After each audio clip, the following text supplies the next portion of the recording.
عراق کا بادشاہ ملک فیصل اول گہری نیند میں تھا۔ اس نے خواب میں دیکھا کہ کوئی اسے کہہ رہا تھا کہ ہم رسول اللہ صلی اللہ علیہ وآلہ وسلم کے دو صحابی دریائے دجل کے کنارے دفن ہیں، دریا کا رخ تبدیل ہو رہا ہے، پانی ہماری طرف بڑھ رہا ہے۔ حذیفہ بن یمان رضی اللہ تعالی عنہ کی قبر مبارک میں پانی آ چکا ہے، جبکہ جابر بن عبداللہ رضی اللہ تعالی عنہ کی قبر میں نمی ہونے لگی ہے۔ ہمیں یہاں سے نکال کر دریا کے کنارے سے کچھ فاصلے پر دفن کیا جائے۔ عراق کے بادشاہ نے یہ الفاظ خواب میں سنے، لیکن ان کی طرف کوئی توجہ نہ دی۔ دوسری رات پھر یہی الفاظ سنائی دیے، لیکن اس نے اب بھی توجہ نہ دی۔ تیسری رات یہ خواب عراق کے مفتی اعظم نور السعید پاشا کو دکھائی دیا۔ انہوں نے اسی وقت وزیر اعظم کو ساتھ لیا اور بادشاہ کی خدمت میں پہنچ گئے۔ جب انہوں نے بادشاہ سے اپنا خواب بیان کیا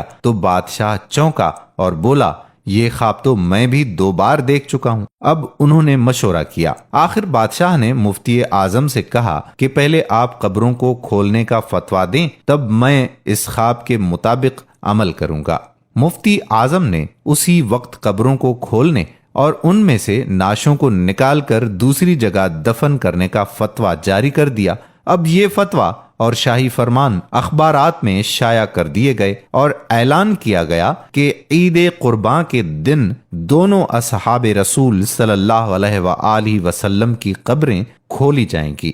اخبارات میں جوں ہی یہ خبر شائع ہوئی تو دنیا اسلام میں بجلی کی طرح پھیل گئی۔ اخبارات کی دنیا اس خبر کو لے اڑی، اور مزے کی بات یہ کہ یہ حج کے دن تھے۔ تمام دنیا سے مسلمان حج کے لیے مکہ اور مدینہ میں پہنچے ہوئے تھے۔ انہوں نے درخواست کی کہ قبریں حج کے چند روز بعد کھولی جائیں تاکہ وہ سب بھی اس پروگرام میں شرکت کر سکیں۔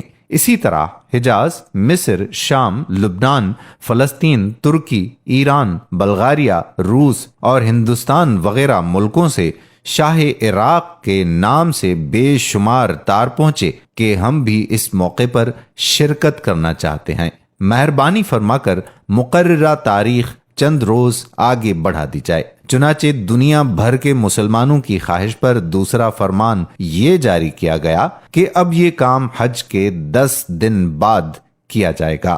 آخرکار وہ دن بھی آ گیا جب قبروں کو کھولنا تھا۔ دنیا بھر سے مسلمان وہاں جمع ہو چکے تھے۔ پیر کے دن دوپہر 12 بجے لاکھوں انسانوں کی موجودگی میں قبروں کو کھولا گیا۔ حضرت حذیفہ بن یمان رضی اللہ تعالی عنہ کی قبر میں کچھ پانی آ چکا تھا، جبکہ حضرت جابر بن عبداللہ رضی اللہ تعالی عنہ کی قبر میں نمی پیدا ہو چکی تھی، اگرچہ دریائے دجلہ وہاں سے 2 فرلانگ دور تھا۔ تمام ممالک کے سفیروں، عراقی حکومت کے تمام ارکان اور شاہ فیصل کی موجودگی میں پہلے حضرت حذیفہ بن یمان رضی اللہ تعالی عنہ کی نعش مبارک کو کرین کے ذریعے زمین سے اس طرح سے اوپر اٹھایا گیا کہ ان کی نعش کرین پر رکھے گئے اسٹریچر پر خود بخود آ گئی۔ اب کرین سے اسٹریچر کو الگ کر کے شاہ فیصل، مفتی اعظم، وزیر جمہوریہ ترکی اور شہزادہ فاروق ولی عہد مصر نے اسٹریچر کو اپنے کندھوں پر اٹھایا اور نہایت احترام کے ساتھ ایک شیشے کے تابوت میں رکھ دیا۔ پھر اسی طرح سے حضرت جابر بن عبداللہ رضی اللہ تعالی عنہ کی نعش کو نکالا گیا۔ دونوں نعشوں کے کفن بالکل محفوظ تھے، یہاں تک کہ داڑھی مبارک کے بال بھی صحیح سلامت تھے۔ نعشوں کو دیکھ کر قطعاً یہ احساس نہیں ہوتا تھا کہ وہ 1300 سال پہلے کی ہیں، بلکہ یوں گمان گزرتا تھا کہ انہیں وفات پائے ابھی مشکل سے 2-3 گھنٹے ہوئے ہوں گے۔ سب سے عجیب بات یہ ہے کہ دونوں کی آنکھیں کھلی ہوئی تھیں۔ ان میں اس قدر تیز چمک تھی کہ دیکھنے والے ان آنکھوں میں آنکھیں ڈال کر دیکھ نہ سکے۔ بڑے بڑے ڈاکٹر یہ منظر دیکھ کر دنگ رہ گئے۔